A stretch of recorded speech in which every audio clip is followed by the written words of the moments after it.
Absolutely. Yeah. Let's do it. All right.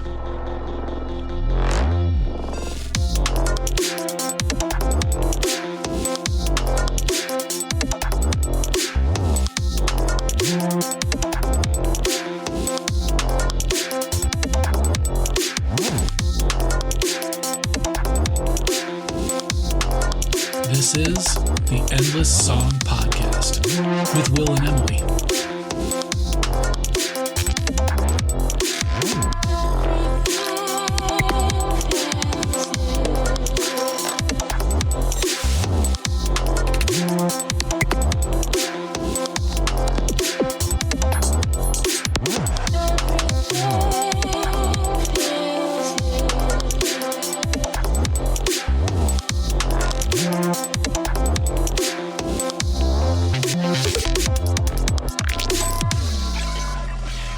Hey everybody, it's Will.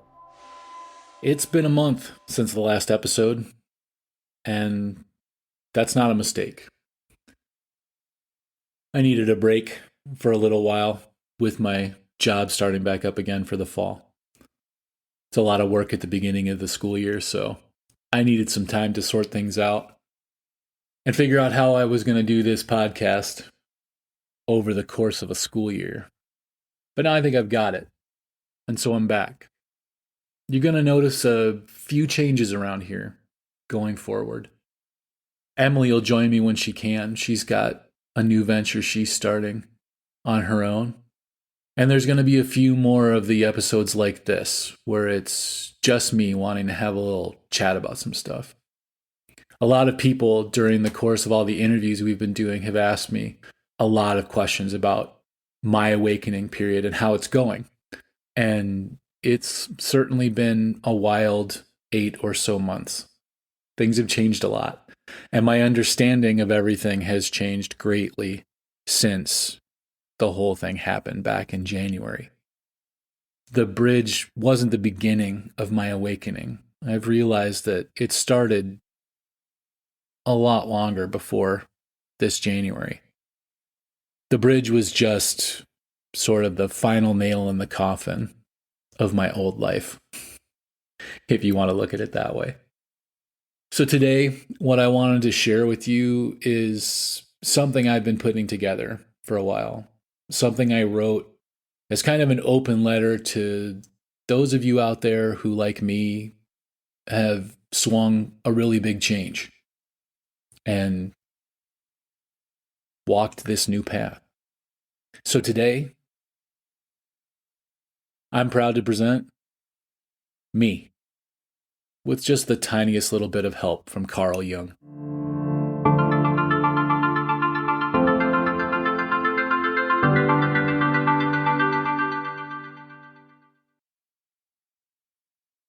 You know that something's wrong. Maybe it's been coming on strong for a bit now, or maybe it's always been there. Whether the feeling came on suddenly or has been eating at you like an itch you can't scratch, wearing you down over time. Things don't feel right, they don't sit straight, and the hits just keep coming. You want to ignore it, but it's always there. You put it in a box, and it just keeps getting out. You try your hardest to avoid it, but you just can't shake it. You are being called to change, and it's scary as hell. Except it really isn't change, is it? It's you. The real you. The one struggling in forced dormancy, suffocating under the weight of layers, the blankets of expectation, anchors of history, the weight of the yoke, the all-singing, all-dancing crap of the world. And it wants out. The genuine, authentic you, tired of playing a role, sick of hiding, the huddled mass that's yearning to be free. You look at many of the things around you on a daily basis, and it seems excessive. More than you would ever truly want to deal with. Conversations flitter about you, and nothing of what people are talking about holds any appeal. Because none of it matters. They dance around anything of real substance because going there would be too difficult. Everything and everyone across everywhere is just trying to sell you something, and you're stuck in a pattern with very little of what you spend your time on, your very life, feeling meaningless. It all feels fake, like a mannequin's life. 100% performance, because substance rarely ever shows up or is required. And maybe it's making you feel lost. Or maybe you feel despair because you know that it doesn't have to be like this, that it shouldn't be like this. And maybe you're angry. Maybe you're always angry, unable to turn it off angry, with the possibility of that anger chasing you down, like you're being hunted and consuming you in the darkness, alone, with no hope of reprieve. So you latch on to that new thought, while drowning in the clash between the possibility of escape and the comfort of familiarity, too scared to let go because of everything you've put in already, but knowing that something way better, more truthful, and genuinely healthy is waiting for you. It's just over there. And all you have to do is let go. And you can't. Or maybe you've been cast out. Or maybe you weren't even given a choice. Maybe reality came for you and snatched you up without a say. You've awakened to this reality, and everything is the same, just not you. People romanticize moments like this because the idea of real freedom is so glorious, but you feel like you're dying, because it is a death. Not physically, but mentally, emotionally, spiritually. It's the immolation of everything fake in your life that you've allowed to build up around you like a suit of armor to fend off the storm that is existence. It's the heat death of your personal universe, and all of that silly, exhausting, arbitrary, and meaningless bits of your life that you've held so dear and clung onto for so long. All those satellites orbiting you like so much space debris. And that's the point. Most of these things aren't real in any honest sense of the word. They're tangible. And you know this because you've spent so much time suffering under the weight of these things, these ideas, these allegiances. But they're just made up things from other places, other people, other sources. But the one place that they aren't from is you. They're all the loose ideas, the false imagery, the forced feelings that people put on you, causing that idolatry to be the way that they recognize you. It's just that all of these things aren't really you. You don't want them, and you never really have.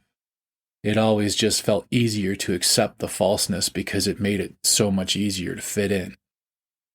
You've always known they were fake. You've felt it as anxiety, exhaustion, an exhaustion with everything around you, because there's something about fakery that is so easily detected and yet so hard to stay away from. You just need to step back and take a breath. You start to see that much of what you've surrounded yourself with is personified projections, not of who you really want to be, but a glorified collection of what others want or expect or desire you to be, a mishmash of shouldas and couldas, expectations, values, so-called self-improvement placed on you by others and cemented into existence by advertisers, media, moguls, talking heads, even the people you love.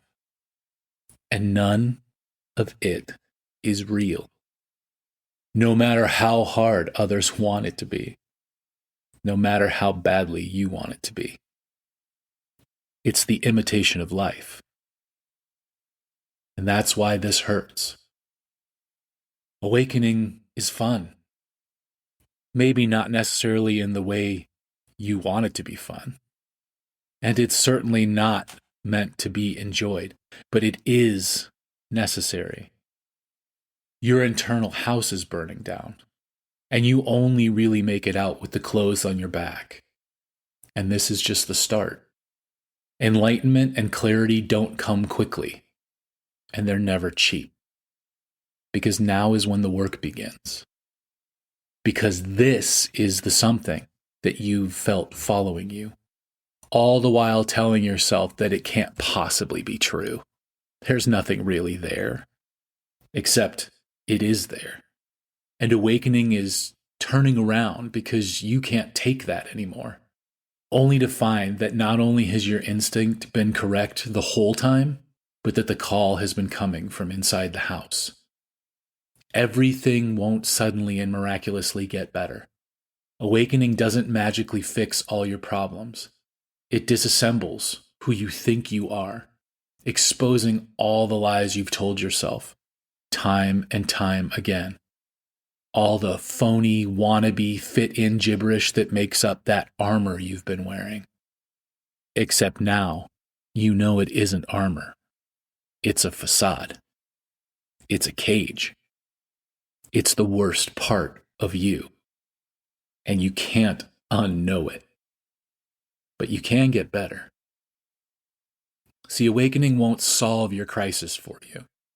It makes you face the truth of yourself and lays bare the path you must walk to get the work done.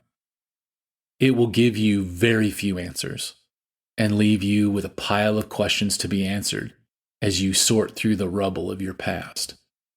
All that was your ego, your self-righteousness, your idealistic self-indulgences are laid bare before you.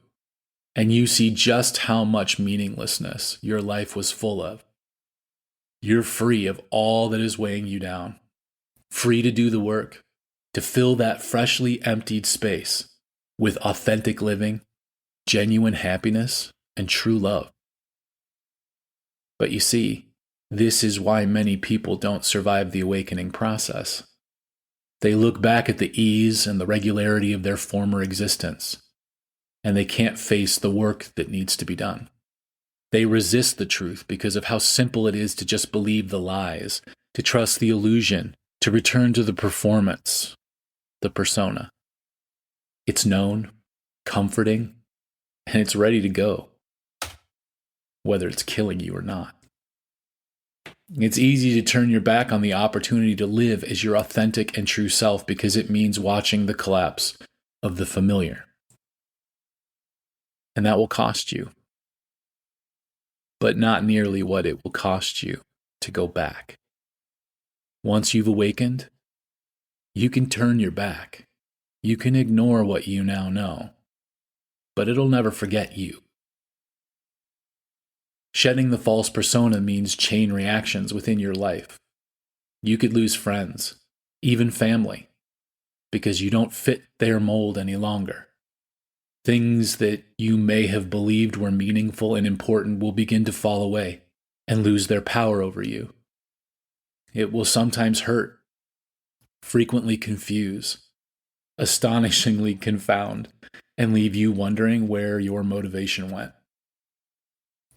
And while the process sounds scary, it's actually liberating. Even though you'll feel rudderless at times.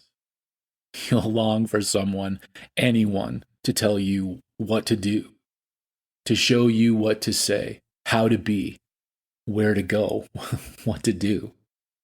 You'll fight with your old self, running the gauntlet of emotions that is denial.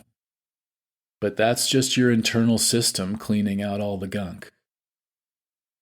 So I'm here to tell you, you just need to listen to yourself. That the only true way out is through. You must chart a new and real course. If you're going through this now, or if you've turned away before and that inner fire has never let you go, don't be afraid. Something so much better is waiting on the other end of this path. No matter why or how you're awakening. Be it spiritual, cultural, sexual, psychological, or even political. I'm here to tell you, you're going to be okay. You're not being erased from existence. You're emptying out all the nooks and crannies that were filled with the false notions that chained up the real you. You're not breaking. You're mending. And you're not dying. You're kicking down the door to a real life. You're not losing control. You're just wrestling it back from those that have been controlling you. You're taking the reins. You're setting up shop. You're charting a new course. Your course. Your life. Because you are a sovereign being. Your body, your mind, your energy, that's yours. And it's yours alone. And no one should have control of it unless you allow it. Because no one controls you. And that makes you powerful. No one owns you. And that makes you free. No one knows you because you're just getting to know yourself. And you, this authentic self that you're becoming, you're enough just the way you are. You're truly alive now, for the first time in a long time. Maybe for the first time forever. So you could turn back, take the easy road, live the comfortable lie, and know the whole time that everything is wrong. Or you can let it burn. You can fling yourself into the wild, set yourself loose on the wind, and live free. The only real question is, what are you going to do about it?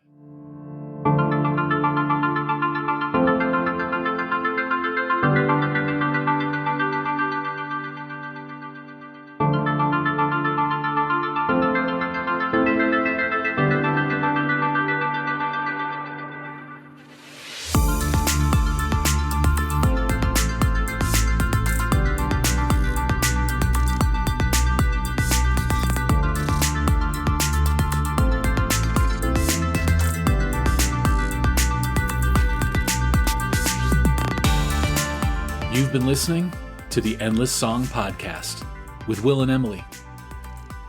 You all stay safe out there, everyone. And whether you feel it right now or not, you're enough and you are loved. So be kind, live authentically, and take care of yourselves. We'll see you out there on the trails.